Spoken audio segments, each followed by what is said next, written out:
Hey there, welcome to Rave Culture Cast, a podcast dedicated to fans of EDM and music festival culture. My name is Emma Capotis, a festival fanatic and dance music enthusiast who turned my passion for raving into an online career working with some of the biggest names in the industry. Festival tips, advice, hot topics, industry news, music, and more are all discussed here. Think of me as your unofficial rave mom, here to help you navigate the EDM community and festival world. Tune in every Wednesday for your weekly dose of peace, love, unity, and respect.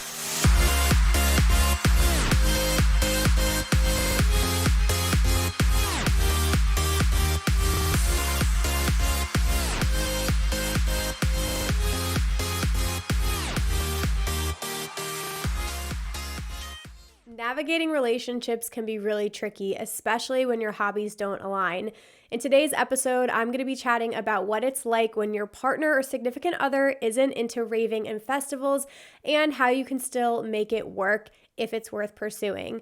I'll also be reading some really insightful stories from our listeners. It's a hot topic, fam. We've got a lot to cover here, so let's dive in. Before we get into all of the juicy stories, a huge shout out to today's sponsor, Keen. Keen is a platform that helps connect you with hundreds of experienced readers via chat or phone call who are here to help answer any questions or give you guidance that you might have in any area of your life. So whether you want to know what your future relationships are going to be like, if you should move home, what your career looks like next, you guys can head over to trykeen.com/RCC to get the first 10 minutes of your reading for only $1.99, which adds up to $99 in savings.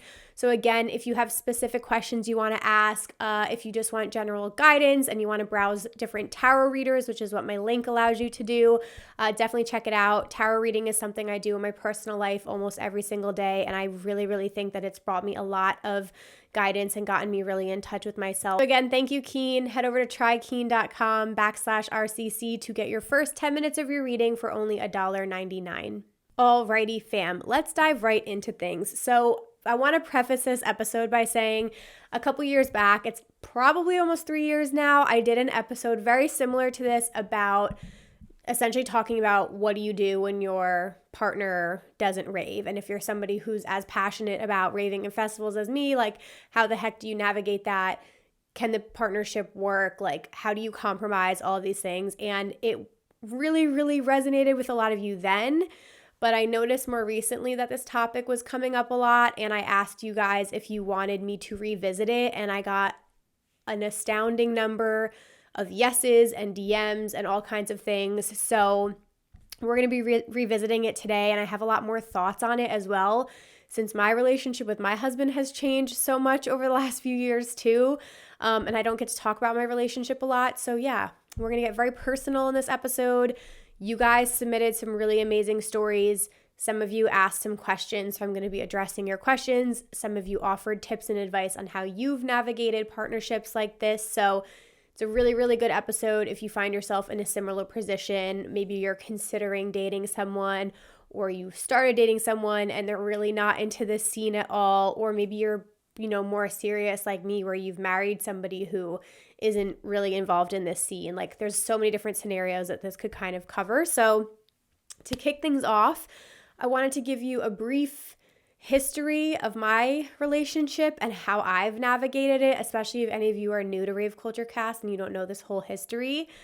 First and foremost, welcome to the podcast, but I'll quickly go over me and Brian's relationship and how we've sort of navigated that. So Brian and I met on New Year's Eve in a bar in New Jersey, and at that time, actually shortly after we met is when I started my YouTube channel. So in 2017, this is like when things all kicked off.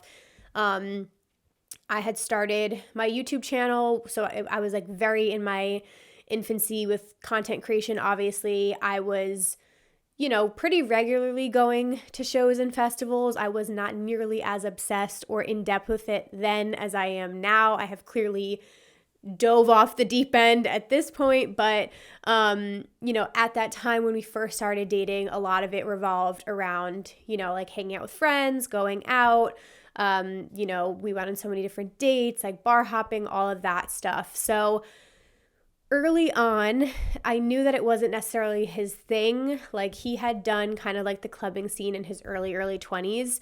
And we met when we were around like 26, I want to say. So in the very beginning, we had a couple group outings where we would go to like Atlantic City because we're in New Jersey here. So it was like a lot of clubbing kind of culture. And then I would say I brought him to like a couple shows here and there because one of my best friends obviously was into the scene as well. So she would bring like her boyfriend along. So it was definitely like a lot of like group outings is how we approached it. And Brian always handled those really well. And then I took him to his first festival with me. We decided to just dip our toes in, and he only came to one day of Electric Zoo with me in 2019. I think it was on Sunday because it was Seven Lions Day, and didn't go great. Not gonna lie to you guys, didn't go great. He did not like it, and it was very evident that he did not like it. And so I will be honest with you, like when I give you guys some of my tips and advice, like it wasn't always easy because when you're so passionate and you love something so deeply and your partner is like trying, but they're like, this is not my vibe, this is not for me, like it can obviously bring up a lot of things and be difficult, but we just found ways to like compromise and navigate it. So with Brian in particular, like crowds are not his thing, especially when people are like drunk and shoving and being like that close to people. I am so comfortable with it and it like doesn't bother me at all. But for a lot of people, like that's not a comfortable setting to be in, especially if you're not partaking in any substances and doing anything like that. Like he wasn't. Again, if you're like around all of that, it just might not be your vibe. So I would just say from like a couple of those show experiences, you know, he was a trooper and he came with me to a couple things. And then we got to a point in like 2019 as my YouTube channel was picking up, like things right before COVID, like things were starting to like amplify. And we kind of just like had to have these conversations because like after Izu, I was like, I don't want to bring him to another show because it's not enjoyable for me because he was so not into it. So then it was kind of just like, okay, I had this realization that for me, I would rather have more fun going by myself and going with my friends and like doing things for work and shooting my content than forcing this man to come with me for me. You know what I mean? So I think once I had that awareness of like, it's not his thing, like stop forcing him to come, then I think things like got better around that, which was really good. And then obviously COVID happened. So we spent a lot of time at home together, which like, you know, knock on wood, hopefully nothing like that happens again. But the one thing I will say with Brian is he showed me his support in other ways, which meant the world to me. I'm going to get emotional. I'm pregnant right now, guys. So if I get emotional during this, I apologize. But with Brian, like he always supported my career and my content, even though he can be so quiet sometimes. He's very strong Capricorn energy, by the way. He like bought me my first camera. He bought me my first podcast microphone. Like anything I said, like, oh, I really have this idea and I really want to do this thing. Like Brian was my cheerleader and he was like, go for it. So even though he like didn't want to attend these things and that scene wasn't for him, he saw my career developing. He saw how passionate I was about it. He saw how many things I wanted to do and really supported that. So that's like a big thing to just like pay attention to in your partners that you guys are thinking about. Like how do the conversations happen? How honest are you with each other? How supportive are they in other ways? Like Brian never made me feel guilty. I never felt bad about doing things like for myself as well. Like he never made any comments to me ever about stuff like that. So I think that's really, really important because I'm sure a lot of you guys were going to get into your stories. There can be like a huge jealousy aspect with things like this, especially when people think like you're going to shows to get fucked up or you're going to shows to hook up with people. Like he knew that that's not obviously not what I was going for. But I think as your relationships kind of like develop and you get more comfortable with each other, and it's a longer term partnership, you're also going to see how you change as a person. Like you're not going to stay the same, right? Your interests will change. your priorities shift. And so you kind of have to adapt as a couple as well over time to these things shifting, if that makes sense. So cutting forward after like post COVID, obviously things picked up again. I still was like heavily creating obviously all my content and things like that. And then I will say when shows and events came back, like looking back on it now, I obviously did go really, really hard. Like there were a couple months there, I would say more so probably in 2022, I was going out a lot. And looking back on it, like I told Brian, I hope I didn't like do too much because I sort of got to a point where I was like, you should spend more time at home. You know what I mean? And that was just like a personal decision, but I had been without shows for so long, so I was so excited to go out to them. But the biggest thing is like he and I have had so many conversations. Like I think that's like one of my key tips is like really, really open communication, because he just knew how passionate I was. So I think like overly communicating like why I wanted to go to certain events, what festivals I was interested in, what I was going to be doing there, because obviously this is where it can be tricky. I'm an interesting case because I do this for work as well versus a lot of people like this is probably just a hobby for you. So for him, I think, he is a very independent person. I actually asked him, I'll read you his quote. I was like, what would you say to the people about like navigating relationships? Brian's a simple man. He just said, it's very simple. Have your own projects and things to do. Knock down a wall. That's literally what he said. What he means by that is every single time I go to a festival, this man does another home DIY project. So he's literally knocked down a wall when I'm not here. He's like built a banister. He's repaved like things in the backyard. So he is so independent and he has his own life. And I think that's also like why we balance each other out so well. Like we're both very work and career focused. But he said that's his biggest like thing is that he was always busy and he always like had his own things going on. So anyway, just to throw that out there, like as you guys get deeper into the scene, or if this is something you do very, very frequently, like if you're going to shows every weekend, I think it's just important to have like open conversations with your partner and to compromise as well. Like compromise is going to be a big thing. And then on my end, things that I did since I was going alone, I developed a really, really strong friend group, both in my festival fam and then also in like, the New York, New Jersey area, which is where we would go out. So I'm so grateful for my friend BB Howell and her whole crew that like adopted me into their group. And we have a big age gap. Like I'm 32 now, but I was going out with them when I was 30, 31, and they were like 23, 22, 24. So like we had a big age gap and they never like made me feel uncomfortable, or I never like really felt that feeling. So I think just like having strong partnerships, friendships, things like that, were really, really great.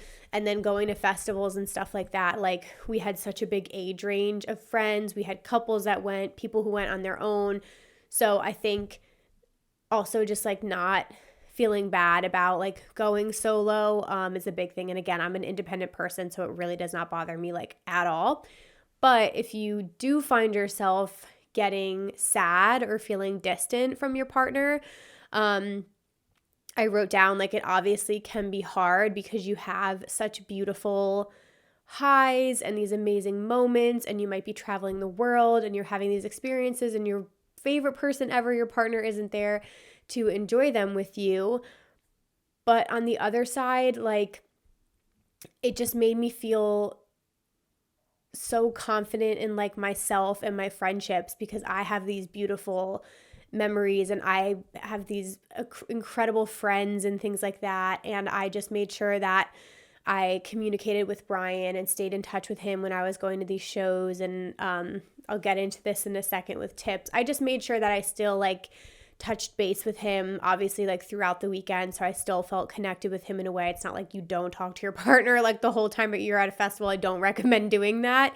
But yeah, I'm just saying that to say it isn't easy. Like I have struggled. I have had times, but luckily it got easier for me, if that makes sense. Like I would say there was one EDC, I'm pretty sure it was EDC 2018, that I got in a really bad funk and I let it bother me because I was at the festival and he was waking up to go to work. That's the time difference between Vegas and him. And I started texting him while I was at the festival, and that was not a good idea because I was not in the right headspace, and it like totally took me out of the festival weekend and I got all upset. And like, so like I've had moments like that. I'm sure everybody has. So luckily those moments are like pretty much completely over with and I haven't had them in years. But when you're earlier in a relationship, you know, there are still insecurities, there's still things you're working through, you're still getting to know each other and your boundaries and all that stuff, versus like later in life. Like obviously we're married and we have a baby on the way, so like I feel very, very comfortable with him and we kind of like have our routine down now. But again, just saying, it's not easy. Like there are going to be times where you're really going to miss your partner, so that's just something to think about as well. And then again, on Brian's side, something I really want to stress, other than just like having a really secure, supportive partner. And I've heard stories like this, like he obviously like never ever made comments about my outfits, never held me back, never made me feel guilty, like never questioned why I was doing things. So that's like a huge, huge thing for me, is how secure he is. And if I had a partner who was jealous or who did make me feel bad, it would be like a no-go for me. So that's just something to think about as well. Like if you find yourself having a partner who you feel guilty the whole fucking weekend you're away, or you feel guilty for going on a night out, like that's just something to think about.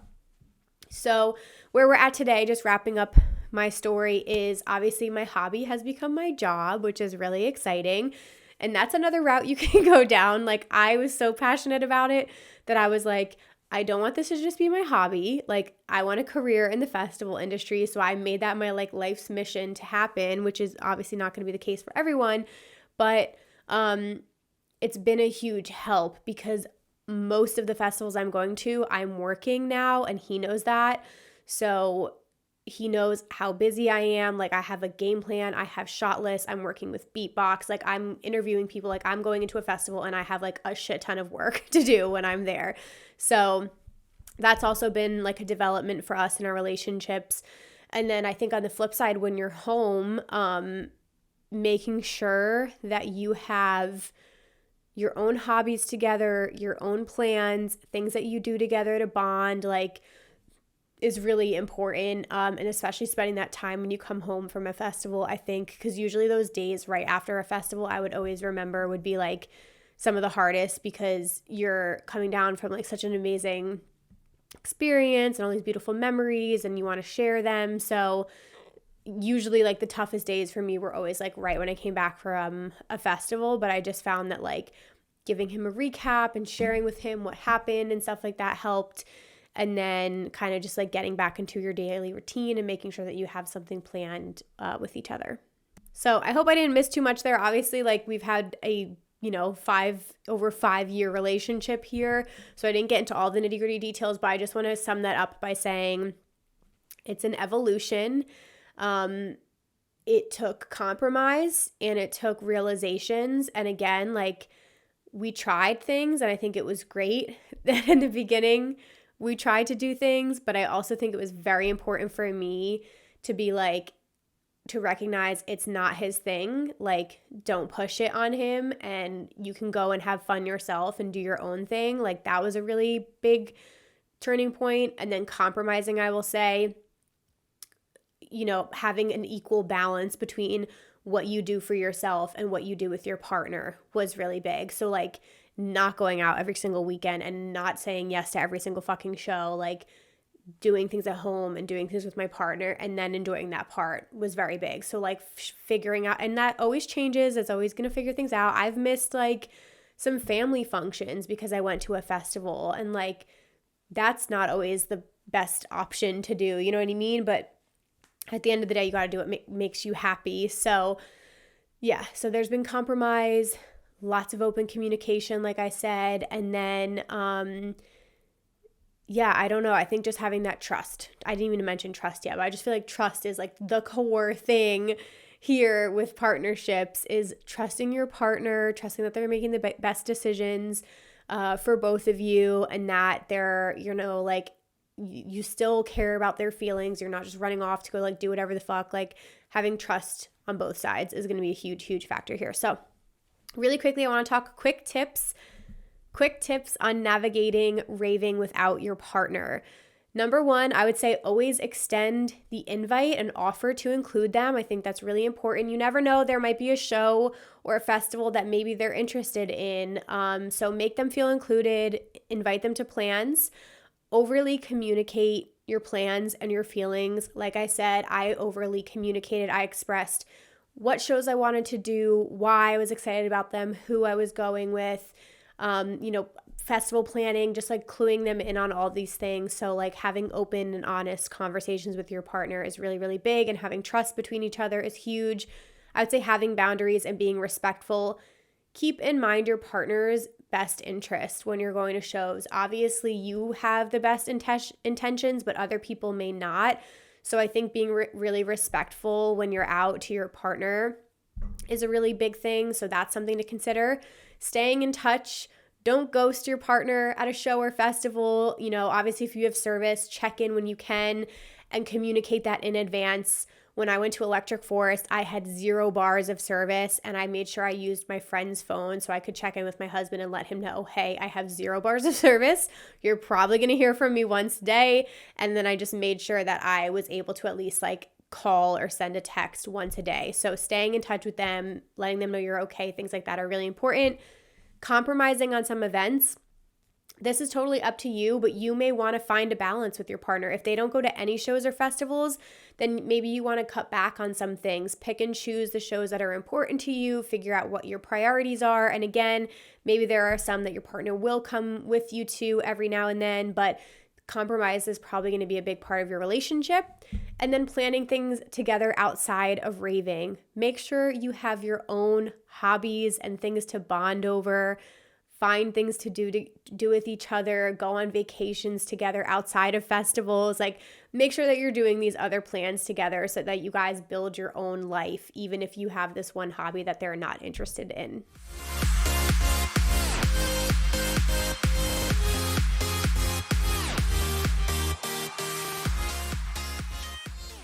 All right, friends, just a quick break here to remind you that there are a very few limited number of suites left on Groove Cruise Miami 2024. So if you guys want to splurge, if you have a big group, if you're celebrating something, whether it's a wedding anniversary, a birthday, a bachelor or bachelorette party is a great one, anything like that.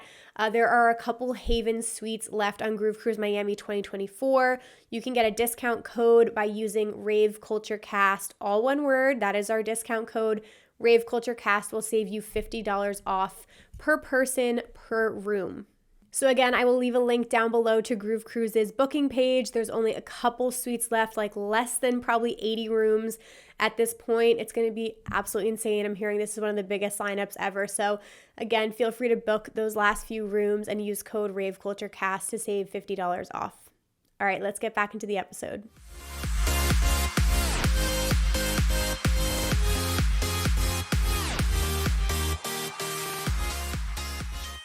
All right, guys, second half of this episode is just our listeners' questions and stories. So let's get into it. This first one says, my question is a little bit different. I actually like this guy, but the thing is, I don't know if he's into this scene or not. My best friend thinks he's probably not into it like I am, but she could see him going with me here and there. What's the best approach to talking about the scene? It's all about the music and nothing else. Second part is probably the visuals associated with the set. As I stay more local and go to clubs or venues that play this type of music more, I think this might be a better way of introducing him to it. It's not overwhelming like a festival, and I could see him enjoying it. There's also the negative part to it right now, which is people not acting plur, and I don't know how he would react to that. Okay, so to go back to your question, what happens if you end up liking somebody and you're not really sure how they feel about the scene or if they're into it at all? How do you even bring up that part of your life, right? Is the question here. So if it is a big part of your life, like if this is a hobby, like I think about this as in like going to concerts, you know what I mean? Like music is something that a lot of people can relate to or can have in common. So I don't think this is something you should hide or save for like date number X. I think it's something you can talk about even on date one. Like if they ask what your hobbies are, say I go to shows. Like I really like electronic music and I go to a lot of shows. And then from there, I think you'll know right off the bat if they're going to give you the ick or not. You know what I mean? Like if their reaction to it is super negative or super toxic or snobby or judgmental, then you know right there, this probably ain't going to be it. If they have like preconceived notions about it and seem off or rude or not open, I think that's your answer. But if they seem just like, you know, neutral, like, oh, cool, that sounds fun. Like, I don't know much about that, but like, that's cool. Then you kind of know you have like a little bit of an opening here, which is kind of like my partner when we met, like he was like, oh, I used to do stuff like that, but he didn't like outwardly say, I'm not going to do it again or I'm not open to it. So I think just sharing with them, like maybe you share your favorite artist. I was big on sharing music, so you could send a couple links if they're interested, like make them a playlist or something like that. Like I literally used to do that, except it was fucking mixed CDs in like high school and college. But making like sharing that music with them to kind of like introduce it. And then I'm going to throw this out there. I think the group settings was really key for me in the beginning because Brian could bring his friends and then like my friends would bring their boyfriends or people that they were seeing. So I think maybe you pick a show that you think could be really fun and try to make it like a group outing and maybe invite like him and his friends to come.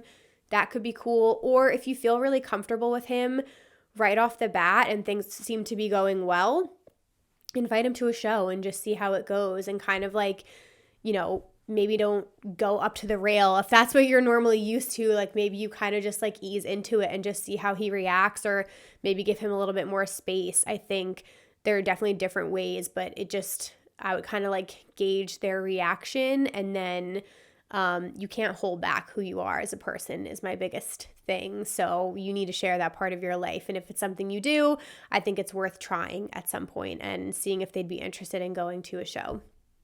I wouldn't worry about people not acting plur in the crowd. You can't control that at all. You have no idea how the show is going to be. So I wouldn't stress about any of that stuff. I would just focus on having a good time and enjoying yourself. Alrighty, moving on to the next question. It says, hi, this is my first time writing into Rave Culture Cast, and I'm very excited because I have a lot of thoughts. Thank you for writing in. Welcome. Me and my fiance started dating through our shared love of EDM. I saw that he had a Zed's Dead tattoo and asked him out, and we have literally been dating since the first date. 3.5 years later, we have been to so many shows and events together. It's been so much fun. However, as we are getting older and more serious, I feel our priorities shifting. We both agree that we need to do fewer fests, and we're on the same page about that. However, I think I'm still down for last minute sends, and he is not anymore, LOL. In addition, our music tastes have definitely shifted. Since moving to Florida, I have become mostly a house and techno gal, and he's all about that bass. But it's all good. I think being different in a relationship is totally normal and healthy. The important thing when you're a raver is that just having someone who gets it, isn't judgmental or jealous, and is supportive of your hobbies. Snaps to that. I'm going to read that again. The most important thing when you're a raver is just having someone who gets it, isn't judgmental or jealous, and is supportive of your hobbies. Amen to that. Your personalities may change, your music tastes may be different, but as long as you can be open and support each other and compromise and do things that make you happy, I think that's what's best. So no questions here. Thank you so much for sharing that story. I think it's, again, I'm glad you addressed like the change in your relationship, which is what I talked about earlier. Like you're gonna change as people. Priorities are gonna change. You might have different, like Brian was ready for a family before I was ready for a family. Like you're gonna have different ideas of life timelines and goals for yourself and all of that. But I think just having a balance, and like you said, it might mean that you cut back. That might happen, but that's okay. But maybe you still send it to a couple shows on your own, as long as you're having fun. Okay, question number 3. Hey, Emma, I wanted to ask you a question regarding raving without your significant other. I'm currently single and have had an extremely hard time with dating lately, as I have this mental block where I don't feel like I can connect with people that aren't into the music scene like me. I basically shut off the opportunity before trying to explore it because I currently feel the only way I can truly connect to people is music. I was wondering if you could speak on this because you seem to have a wonderful connection with your husband and still being heavily involved in the music scene. I guess my question is, how did you open your mind up to somebody that doesn't have the exact same passions as you? Great question. Happy to help here. So I guess the biggest thing is just, one, I would say you need to be more open to people in the beginning to even get to a point where you can understand and accept them and even explore other interests in yourself. For example, I didn't give a shit about football. Like literally did not care at all. And when I met Brian, he was such a passionate Vikings fan, just as I was such a passionate raver. And I was like, I will get into this for him. And then it became our ritual. Like Sunday fun day at bars, eating wings together, that is literally still like a core part of our relationship. We went to London together this year. So like if I had said to him like, or if he had said, I can't date anyone that isn't into football, like I literally wouldn't have even had a chance. Do you know what I mean? So I think being a little bit more open, because again, you never know, you could get your partner into the scene as well. If you find someone who seems like kind of open to it, that's definitely possible. But if like date 1, date 2, or even just like chatting, like texting and DMing and stuff, if they don't seem like, you know, open to it, or if they don't initially say to you, like, I know who those artists are, and you shut it down, you might be missing opportunities to get to know people. So I would say if you are feeling someone and that comes up, I would say maybe just give it a little bit more of a chance and then try sharing that side of yourself with them. Try inviting them to a show or a festival or something like that, and like giving them a chance to experience it. And again, similar to the last question, if they're like judgmental, if they're not open to it, if they're not about it at all, then that's clearly not the right person for you. But I wouldn't shut off opportunities before you can explore them. I feel like you answered your own question there. If I had shut off Brian because he didn't want to rave or go to festivals, like I literally would not have the most beautiful life connection and like father of my baby. Do you know what I mean? Like over what? Like you can totally make things work and still just have such a beautiful partnership. It's like, it's who the person is at the end of the day, how your values align, your priorities, what you admire in that person, like their personality traits. So there's 1,000% ways to make things work. But I do feel like people are just so quick to shut things off nowadays. Like every single person you date is going to have flaws, and you just got to get over that. It's like, what flaws are you going to accept in your partner, right? Like I have flaws, you have flaws, my partner has flaws. Like there's all things that may not like perfectly align. But if you are looking for like them to check off every single freaking box and not have one negative box, like that's just never going to happen. So I would be more open. I wouldn't cut things off. Maybe like the next few people you talk to, give it like a little bit more of a chance. Okay, this next question is a little bit heavier of a topic, so we're going to dive into it. So the email reads, my partner, whom I love very much, has struggled with substance abuse issues. He has a lot of trauma and has been actively working towards recovery. The man is a fighter and has such a beautiful heart and soul. He recognizes the community is welcoming to sober ravers and aspires to be that, but really struggles with his self-esteem, temptation, anxiety, and more when he is in a festival or show environment, when he isn't drinking or using drugs common in the rave scene. I want to support him in his goals surrounding his mental health and navigating his substance use, and he wants me to fully enjoy the rave scene like he had for so long. I have no trouble with sober raving, but it's hard to watch him struggle with it when he loves the music and community so much. So now we are in a place where I'm wanting to go to many shows and festivals, and he is so supportive of that. I'm sad because I want him to be attending the events with me, and I don't want him to be sad for missing out. At the exact same time, we both get excited when we do get to go to an event together. and then I feel guilty for compromising something he's working towards where he may not be engaging and taking time to navigate what he struggles with if I wasn't so actively raving. How do I continue diving into the rave community that I've recently developed a huge passion for and support my partner at the same time? How do I continue diving into the rave community that I've recently developed a huge passion for and support my partner at the same time?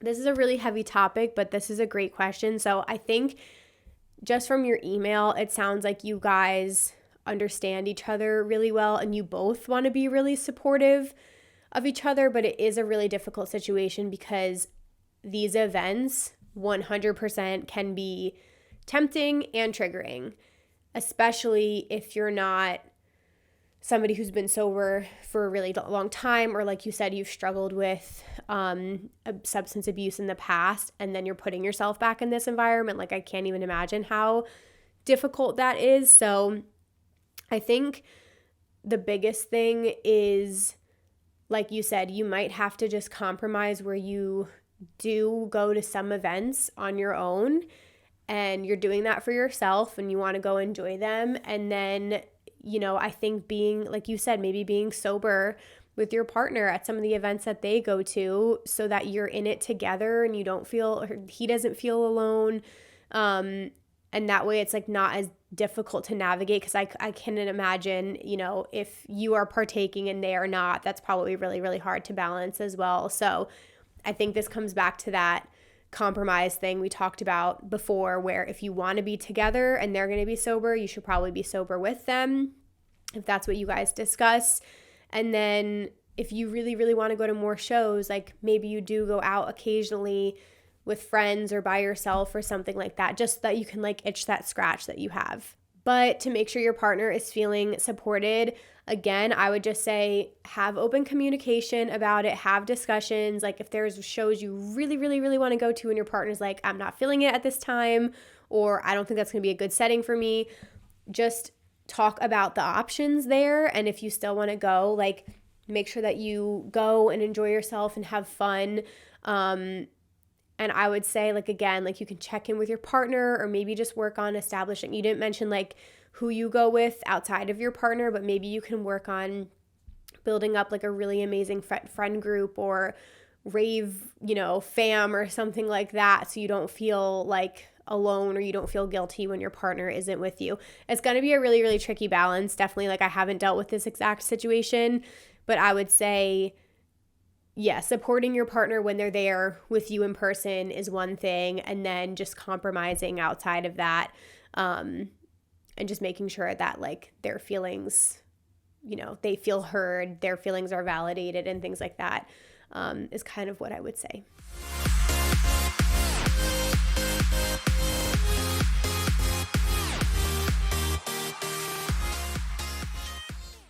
Alrighty, friends, just a quick reminder that if you guys are looking for tickets to any upcoming Insomniac events, I currently have affiliate links for Project Glow, Day Trip, and Moonrise. So if you guys want to buy through a friend, all of my Insomniac affiliate links will be listed down below, again, for Project Glow, Day Trip, and Moonrise. Thanks, guys. All right, 2 more emails, and then we will wrap this thing up.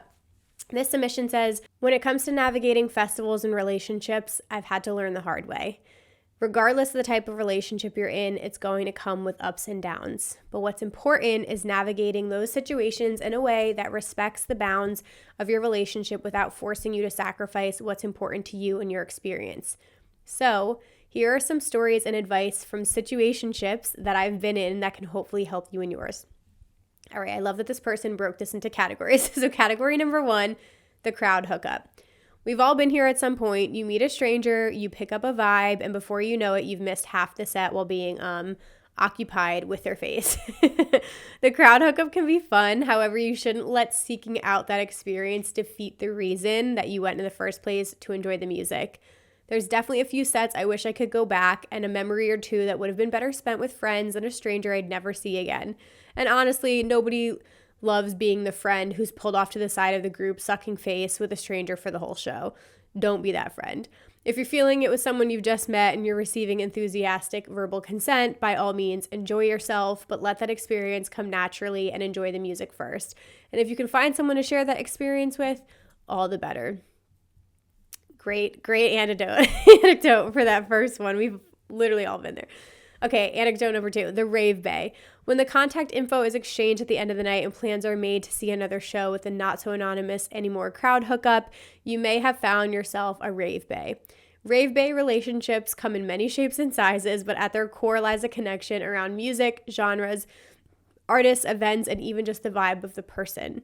The benefits are obvious. Who doesn't want to have an automatic person at shows or fests that you can dance and get frisky with? But when it comes to pitfalls too, you have to be careful not to get lost in the fantasy of it all. When you're spending all of your time with someone having fun at the show, the lines between a real relationship and a rave bay relationship become blurry, which can often lead to conflict. You might try to take that next step, and you may find that things don't pan out when the warm, fuzzy show afterglow wears off and you realize there isn't much in common except for the love of music, and that's okay.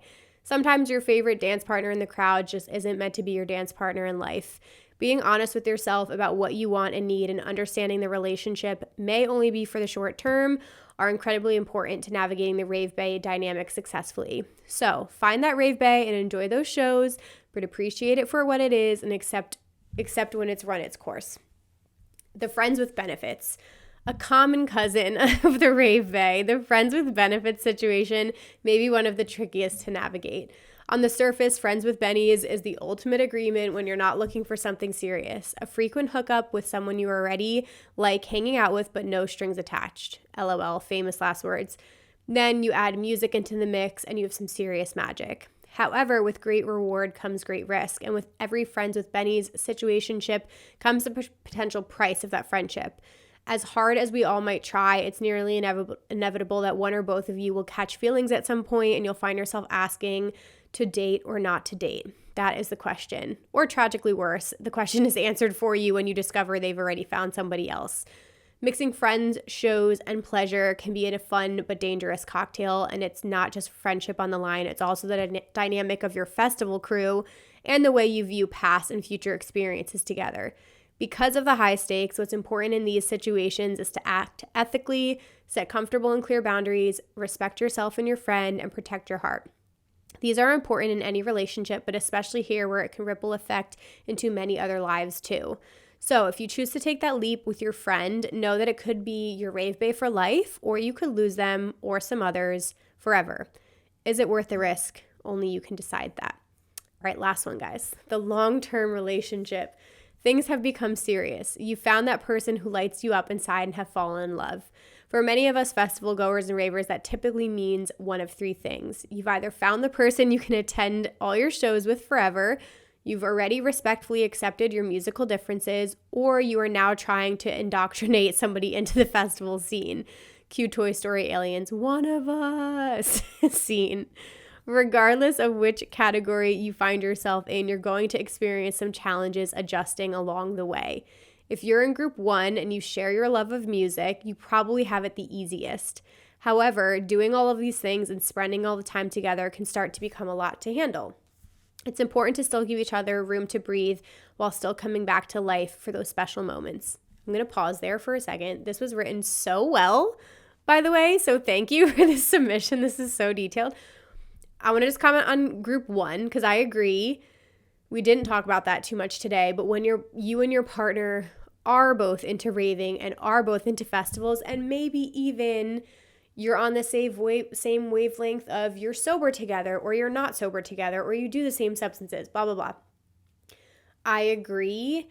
I feel like in some of those cases, even that can run its course eventually because sometimes one of you might grow out of that more quickly, or it's too much time together, or it's too many like fantasy type moments, right? Because that's kind of what some of these festivals feel like, sometimes like escaping reality. So I think if you can find that perfect balance where you still like in your like normal life or day-to-day lives, like still have things in common and still love each other just as much and still have those amazing moments together, then that's like perfect scenario.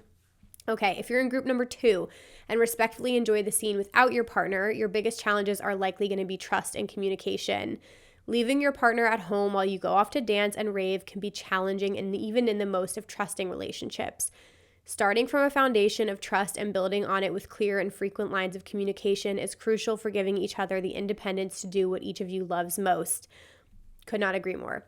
Now, if you find yourself in group 3 with a partner trying to dip their toes in the scene for the first time, congratulations, you likely have the highest of hurdles ahead of you. Introducing them to shows and festivals may inspire a new connection for you both, but can also potentially lead to some disappointment if that love isn't shared. Bringing another person into the fold can be challenging, especially if you're used to going solo. You may have to adapt a new way to enjoy shows to accommodate your partner. Depending on how you navigate this situation, you may find yourself back in group 1 or 2. What's important here is to accept the possibility of either outcome beforehand and to be honest with yourself about your needs. Either way, you'll be able to come out of the situation with the ability to still enjoy what you love, going to shows and events. Navigating any type of long-term relationship is never easy, especially with this lifestyle in the mix, but if done successfully, you'll be able to find that person who can appreciate what you love and allow you to be yourself. There are so many other relationship types and nuances to discuss when it comes to love and music, more than can be discussed here and certainly more I've been able to experience in my own short lifetime. If there's one thing I could leave you with, a sort of connecting thread that I found from navigating all of these relationships, it's that at the end of the day, when you find that special someone, your connection will be about more than just the music. I've had deep musical connections with people I should have never dated, and I've had some of the deepest personal connections with people who didn't share my love for the scene. You never know what it will ultimately be that clicks for you both, but if you're patient, honest, and thoughtful, you won't have to look hard to find it. It will find you. Best of luck in your searches for love. May your hearts, the music, and a little bit of festival magic guide you along the way. Y'all, can we just clap it up for that freaking entry? That was so good. I feel like that went into so much more detail than I could have ever have, but that wrapped it up so beautifully because there are so many different types of connections and you just never know what you're going to get and you never know who you're going to connect with. And one thing I've thought about a lot lately too when it comes to dating is at the end of the day, if you're trying to find your one person, if you believe in monogamy, if you believe in marriage, of course, if you're trying to find that one person, think about how difficult that is in the world of options. And there could be multiple options for you, but being honest with yourself and kind of just exploring and seeing what works. And what this person said, there might be many connections and you might think that some are going to be the one and that they're not, but it doesn't have to be a be all end all. Again, if you find a partner who isn't into what you're into, that doesn't mean that the relationship won't work out. If you both love the scene together equally, that doesn't mean that one of you won't grow out of it. You know what I mean? There's just so many nuances to partnerships, but I think when you find the one that feels the most like home, it's so easy to communicate with them. There's just natural trust there. You feel secure. You both feel supported. That was what it was for me. And also just, again, being aligned with the person and having similar goals and values. Obviously, those are all important things when you're thinking about picking a partner. So, yeah, I just feel like you shouldn't be afraid of going down that road with somebody that maybe doesn't have that same hobby as you, because you just never know how things are going to work out. And it is a lot of ups and downs, and you're going to face your own challenges and you're going to have your own compromises. You have to be true to yourself. You have to do what makes you happy at the end of the day. Don't lose yourself in the process. I felt lucky that at the point in my life when I met Brian, I was already such a strong, independent person, which is why I think he came into my life at that point, because I was so good on my own. But it can be harder when you're younger and you're not that established in yourself just yet. But kind of knowing who you are, what you stand for, what makes you happy, what you're passionate about, I think will kind of help guide you as well. So that is where I'm going to leave you guys. I want to wrap up on that note because that was so beautifully put. But there are just so many different ways to navigate this, you guys. You have to do what feels best to you. I would just say be open to different people, be open to different situations. Don't write somebody off if they're not into the same artist as you. That's all stuff that you can work through 100%. And on the flip side, recognizing in your partner if there are things that feel off to you. So again, like people that don't support you or make you feel bad about your interests or are judgmental of them or make you feel guilty, like those are definitely things to consider and take into consideration as well, because you should be able to live your life and do the things that you enjoy. Raving is not a bad thing. Like this isn't some like crazy hobby to have. There are so many people with this interest. So I hope this episode was helpful, you guys. Felt very good and cathartic to talk about all of this with you. So I'm really curious to hear your thoughts on today's episode. Definitely hit us up on our Facebook group and our Discord channel. I'm sure we're going to be chatting about this episode a lot when it comes out. Again, you can connect with us at Rave Culture Cast on all of the platforms. I really appreciate you guys sharing the podcast and episode and spreading this out there by word of mouth. It means the world to me. So thank you guys for supporting it. Again, links to all of our amazing sponsors will be down below if you want to support the podcast that way. And I will be back next Wednesday with a new episode. Have an amazing week, guys. Love you all. Bye.